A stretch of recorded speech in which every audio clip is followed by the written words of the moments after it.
देख रहे हैं नेक्स्ट 9 न्यूज। सभी को मालूम है कि प्रशांत किशोर ने जब इनकार कर दिया था तब किस तरीके से कांग्रेस पार्टी में बौखलाहट हो गई थी।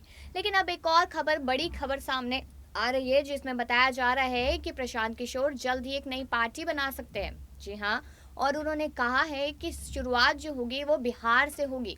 बताते चले आपको कि कांग्रेस में जाने की अटकलें लगातार जारी थी। कहा जा रहा था कि प्रशांत किशोर कभी भी कांग्रेस पार्टी को ज्वाइन कर सकते हैं, लेकिन सोनिया गांधी के इस बयान ने कहीं ना कहीं प्रशांत किशोर को निराश कर दिया, जब उन्होंने कहा कि उनका स्वागत भी पार्टी में एक आम नेता की तरह किया जाएगा, उनका इनके साथ ट्रीटमेंट भी आम नेता की तरह किया जाएगा। लेकिन यहाँ पर ये सारी बातें प्रशांत किशोर को बिल्कुल पसंद नहीं आई। तब उन्होंने फैसला लिया ये कांग्रेस पार्टी को नहीं ज्वाइन करेंगे, और रणदीप सुरजेवाला ने ट्वीट कर इसकी जानकारी भी दी थी। इसके साथ साथ आपको बता दें कि वो एक बड़ा कदम उठाने की सोच रहे हैं, जिसमें नई पार्टी बनाने के संकेत दिए जा रहे हैं। अगर वो पार्टी बनाते हैं तो यहाँ पर कांग्रेस पार्टी को बहुत बड़ा नुकसान झेलने को मिल सकता है। तो आखिरकार इस बात की जानकारी क्या है, पूरी क्या रिपोर्ट है, तो चलिए जानते हैं इसमें।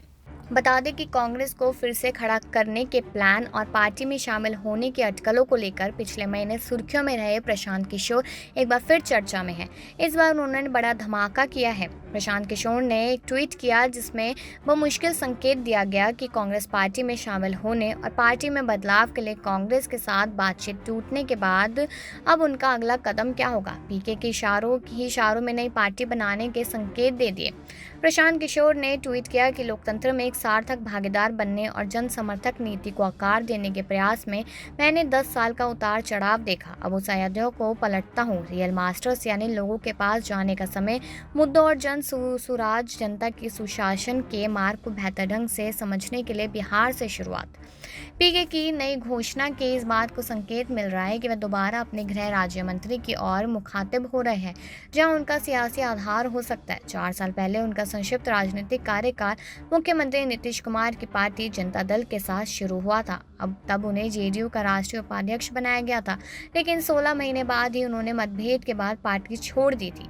पीके का यह ट्वीट कांग्रेस में शामिल होने के प्रस्ताव को खारिज करने के ऐलान के एक सप्ताह बाद आया है।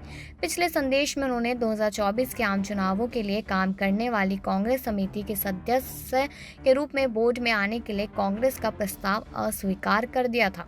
बता दें कि प्रशांत किशोर ने पिछले महीने कई बार कांग्रेस अध्यक्ष सोनिया गांधी के साथ बैठक की थी। उन्होंने कांग्रेस को फिर से खड़ा करने का प्लान बता भी दिया था।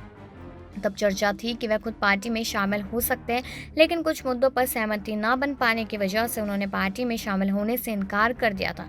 अब कुछ दिन बाद ही उनके इस ऐलान ने राजनीति से सरगर्मी बढ़ा दी है। तो वही अब जैसे कि आपने सुना है यहाँ पर कि किस तरीके से प्रशांत किशोर बड़े बड़े फैसले ले सकते हैं, क्योंकि सभी को मालूम है कि वो कितने बड़े रणनीतिकार हैं। उनकी विचारधारा कैसे भी हो, लेकिन उनकी रणनीति जो है वो कहीं ना कहीं पूरी तरीके से काम करती है। तो यहाँ पर अगर वो इतना बड़ा फैसला ले लेते हैं, अलग पार्टी बनाते हैं, बिहार से शुरुआत करते हैं, तो कहा जा सकता है कि वोट काटने का काम तो यहाँ पर प्रशांत किशोर साफ साफ करते नजर आएंगे। साथ ही बता दें कि कुछ दिन बाद ही उनके इस ऐलान से राजनीतिक जो गलियारा था उसमें सरगर्मी आ गई थी कि वो कांग्रेस में नहीं जा रहे और वो कोई और पार्टी उनको ले भी नहीं रही। लेकिन अगर अलग पार्टी बनाते हैं तो देखना होगा कि किस तरीके से वोट बैंक का चक्कर घूमता हुआ नजर आता है। ऐसी बड़ी खबरों के लिए देखते रहिए नेक्स्ट 9 न्यूज।